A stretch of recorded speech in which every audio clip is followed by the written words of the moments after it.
शंकर पूजिते शारदे सर्वसहोदरि शारदे शंकर पूजिते शारदे सर्वसहोदरि शारदे शंकर पूजिते शारदे सर्वसहोदरि शारदे अभीष्टवरदे शारदे अद्भुत चरिते शारदे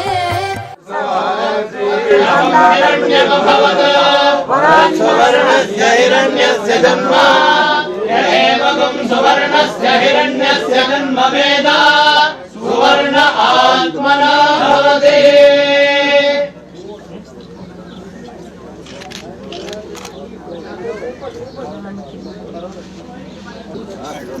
स्वागतं देवदेवेशि मद्भाग्यात् त्वमिहागता।